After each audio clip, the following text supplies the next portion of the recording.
Hey yo tout le monde!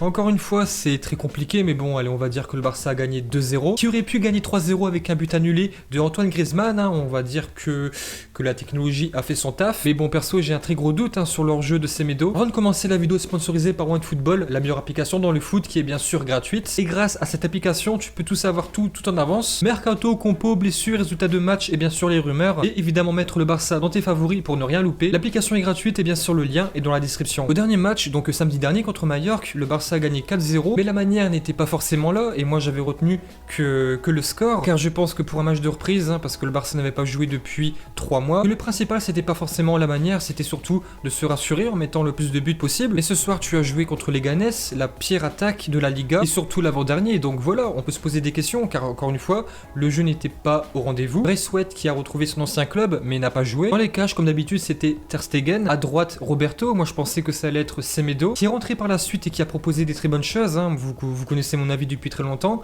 Pour moi, Semedo est bien meilleur que Roberto. Et ça, on l'a vu, Roberto.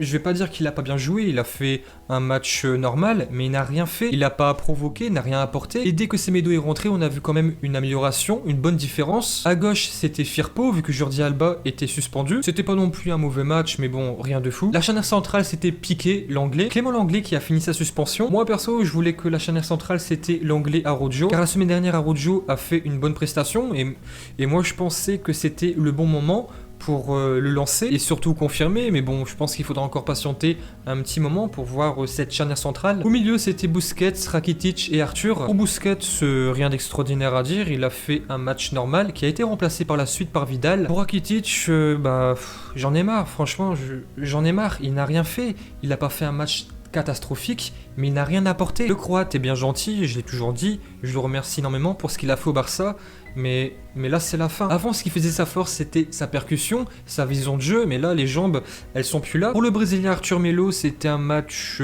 très compliqué, il n'a rien fait, ou plutôt de rien de très important. Alors apparemment, le Barça force toujours pour prendre Pjanic, et peut-être céder Arthur. Moi je pense toujours que c'est une mauvaise idée, car Pjanic, il a 5 saisons de plus qu'Arthur, et le Brésilien a encore une très grosse marge de progression. Et par contre, faudra quand même se poser des questions, parce que je rappelle qu'Arthur, il a été beaucoup blessé, et le problème en fait, c'est qu'Arthur, il n'arrive pas à passer de palier en fait. Et dans la durée, c'est très compliqué pour lui, donc il va faire des bons matchs une ou deux fois, mais au bout de la troisième fois, ça pêche beaucoup. Car par la suite, je pense que c'était vers l'heure de jeu, c'est Riqui Puig qui est rentré. Et là par contre, la différence était très flagrante. Riqui Puig, si je me trompe pas, il a touché quoi, 3-4 fois le ballon, il a provoqué 3 fois. Son jeu était vraiment porté vers l'attaque, je rappelle que c'est un milieu de terrain. Il a tenté beaucoup de fois et franchement, on voit vraiment la différence. En attaque, tu avais Messi qui a pas fait un match de fou. Et bon, après ce que je vais retenir, c'est que il a subi beaucoup de fautes, il s'est même énervé beaucoup de fois. Bon allez, le mot énervé était peut-être assez exagéré, mais bon, il était assez frustré. En pointe, c'était Griezmann, et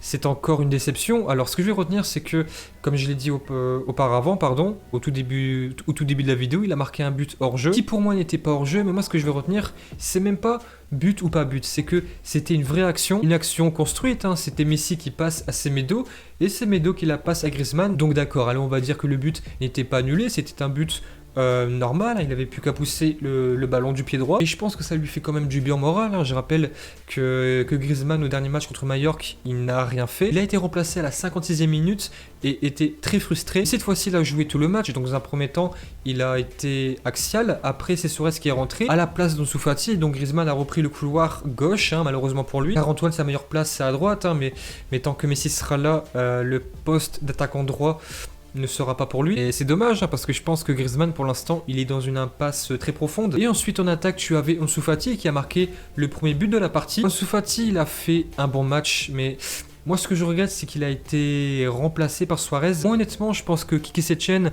voulait de base remplacer Griezmann par Ansu Fati, et je pense vraiment que si Quique Setien n'a pas remplacé le français, c'est qu'il avait peur de le vexer, un petit peu peur aussi de la polémique, parce que Griezmann, ça fait des mois qu'il est critiqué, voire même depuis un an. Griezmann, c'est pas nouveau, il est critiqué depuis avant même qu'il soit au Barça, et ça faut pas l'oublier. Ansu Fati, en première mi-temps, c'était le meilleur joueur. Il m'a quand même énervé, il y a une action où il m'a très frustré, il était sur le point de rentrer dans la surface, il s'est arrêté de jouer, je me suis dit mais qu'est-ce que tu fais, vas-y provoque, fais un truc, mais non, il s'est arrêté.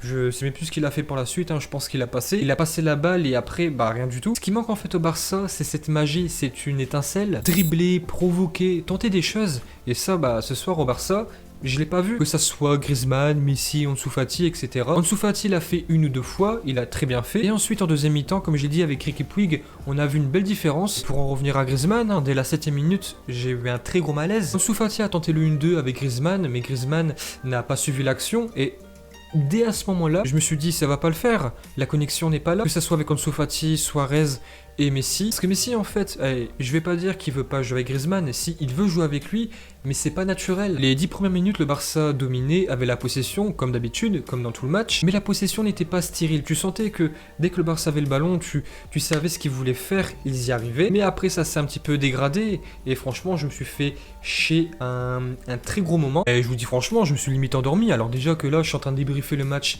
à minuit. Alors en plus si tu me proposes un tel spectacle, bah faut pas s'étonner. Alors est-ce que je suis content du match? Bah le Barça a gagné 2-0, et puis voilà. Ah oui je suis désolé, mais qu'est-ce que vous voulez que je vous dise? En première mi-temps, si je me trompe pas, le Barça se mentirait 2 fois, dont une tête par Griezmann, et encore les Ganes a proposé quand même un bon jeu, avec un bloc de 5 défenseurs, mais surtout, et pour moi c'est ça le plus grave, c'est que c'est les Ganes qui a proposé les 2 premiers tirs, et des tirs dangereux, et les Ganes c'est l'avant-dernier du classement, c'est la pire attaque, l'avant-dernier du classement, et je vous rappelle quand même que le seul attaquant qu'avait les Ganes, bah c'est nous qui l'avons maintenant. En tout début de match pour le Barça, j'avais une bonne sensation, je voyais que ça allait, mais à partir de la 15e minute, j'ai commencé à déchanter, je voyais que ça fonctionnait pas. Dans le jeu, il y avait vraiment beaucoup d'erreurs, je voyais que c'était pas naturel en fait. Au premier match, donc samedi dernier contre Mallorca, on a trouvé l'excuse du manque de rythme, et c'est normal. Ce soir, c'était le deuxième match contre, je rappelle, l'avant-dernier. Et dans quelques jours, donc vendredi, le Barça va jouer contre une très belle équipe, Séville. Et c'est à ce moment-là où on va vraiment s'apercevoir si le Barça est prêt ou pas. Car si samedi, le Barça ne propose pas un bon jeu, voire même ne gagne pas, pour la suite il faudra se poser des questions, parce que quand tu fais, d'accord, ils ont gagné 4-0 contre Mallorca, mais le jeu n'était pas là, donc là pareil pour hier soir, le Barça a gagné 2-0 voire 3-0 si on compte le but de Griezmann, mais le jeu n'était pas là, c'était vraiment très poussif, et la connexion entre Messi et Griezmann, je l'ai toujours pas vu. Ils vont se faire des petites passes, jouer de temps en temps une, deux, mais c'est pas naturel. Jordi Alba qui m'a beaucoup manqué, j'ai vu, Messi il a tenté de trouver Junior Firpo, mais c'est pas pareil. Le jeu commence à être stérile, et moi ça m'a rappelé des très mauvais souvenirs, des souvenirs qui sont pas très lointains. Et ce qui m'a fait rigoler, c'est que donc c'était un public virtuel, ils ont applaudi, mais je sais pas pourquoi. Pourquoi t'applaudis? Je me suis fait chier. Donc même si Ansu Fati a marqué un but, a quand même provoqué, bah c'est dans ces moments-là où je me rends compte que Dembélé me manque beaucoup. Et après, pour parler de Setien, donc je lui ai accordé du temps, et c'est normal. Il a succédé à Valverde, mais pour l'instant Valverde, je vais pas dire qu'il fait mieux que Setien en termes de résultats, de possession, de fond de jeu, mais pour l'instant Setien, on n'arrive pas à trouver cette petite patte. Alors oui, c'est vrai, le Barça a quand même plus de possession que sous l'ère Valverde, mais c'est une possession assez stérile. Et après, comme d'habitude, c'est quelque chose qui change pas, et je comprends pas que malgré tous ces entraînements avec les non-matchs, qu'ils n'ont pas trouvé cette énergie, bah c'est les arrières en fait. Jamais ils vont essayer de passer dans les côtés, derrière Messi ou derrière Griezmann, Ansu Fati, non, jamais. Et si vous avez connu comme moi Dani Alves au Barça, c'est quelque chose qui vous manque automatiquement. Au milieu, dans un premier temps, donc comme je l'ai dit, c'était Busquets, Vidal et Arthur. Ils se sont un petit peu embrouillés, marché dessus, ça fonctionnait pas trop. Après oui, je sais très bien, les Ganes a joué avec un bloc très bas, 5 défenseurs, mais c'est le Barça, c'est les Ganes, tu dois faire mieux. Et Arthur, bah moi je l'ai trouvé très moyen, très limité, j'ai limite été content qu'il sorte et qu'après ça soit Riqui Puig qui prenne sa place, car là on a vraiment vu une très grosse différence. Je me rappelle très bien, il y a une action où je pense que beaucoup de monde a rigolé, mais moi j'ai été assez satisfait. C'est Piqué qui a pris la balle, qui a dribblé, il a limité été en attaque. Ça a bien sûr échoué, mais ça aurait pu déboucher sur autre chose. Et moi, bah c'est ça que je veux voir, c'est un Barça provocateur. Et pour l'instant, ce Barça provocateur, on l'a pas. Donc là d'accord, c'était contre les Ganes, Mallorca, 4-0, 2-0, voire 3-0.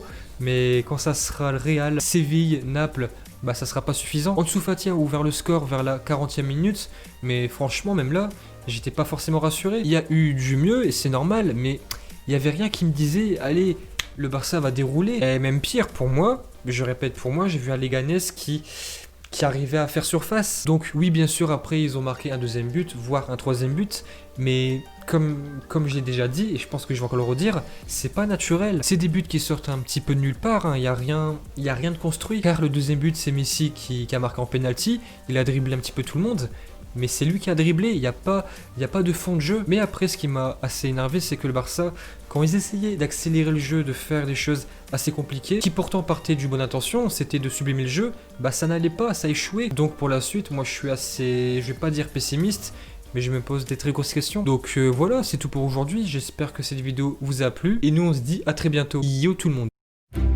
Et bien voilà, j'espère que vous avez aimé cette vidéo. Si c'est le cas, abonnez-vous à la chaîne Otto à mon Barça. Un commentaire, un pouce bleu, ça nous fait plaisir. Et nous, on vous dit à la prochaine. Yo tout le monde!